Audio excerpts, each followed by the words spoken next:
Growing up, I definitely felt like I was in a cult. I mean, it was just very organized and it was like a very religious, very strict.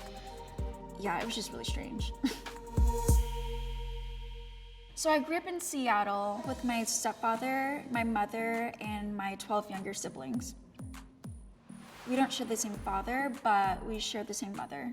I would definitely say like my childhood was a little bit unconventional.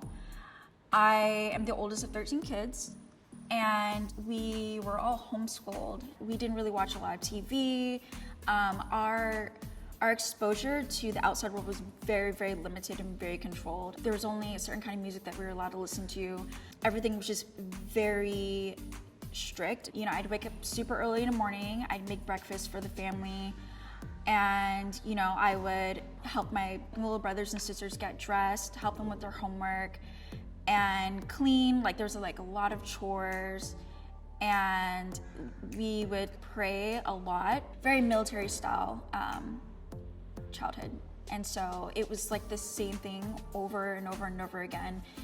And when I was about 16 was when I was like starting to feel like this is not like what I want. I mean, there's also pressure too to get married at such a young age, and we weren't allowed to date, but we were so pressured to like find a husband. So there was a lot of like sort of introduction to arranged marriages. I was just so miserable, and my only way out, my only escape was through music. And honestly, if I didn't have music, I probably wouldn't be here.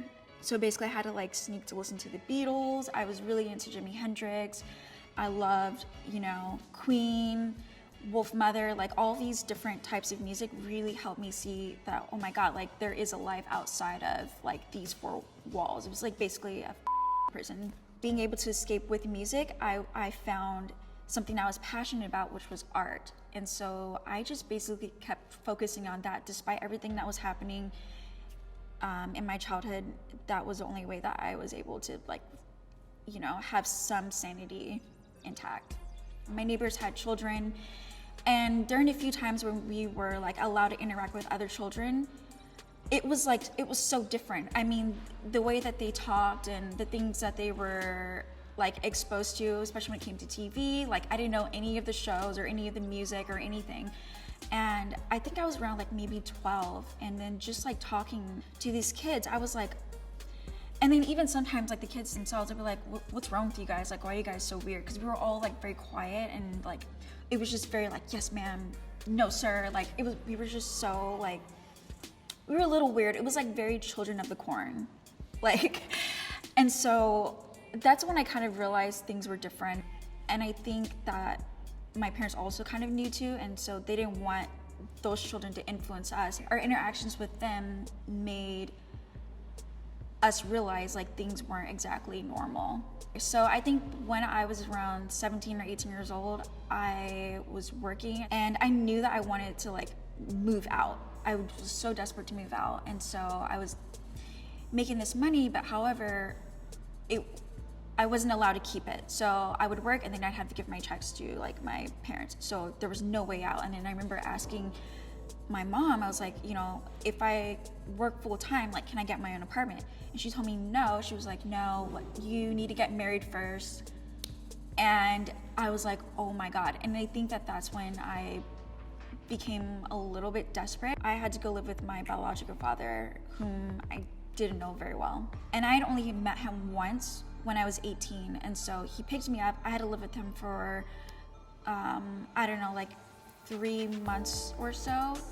And he ended up kicking me out, and we just did not have a very good relationship. I think that he was still very bitter about my mom leaving him, and he took it out on me.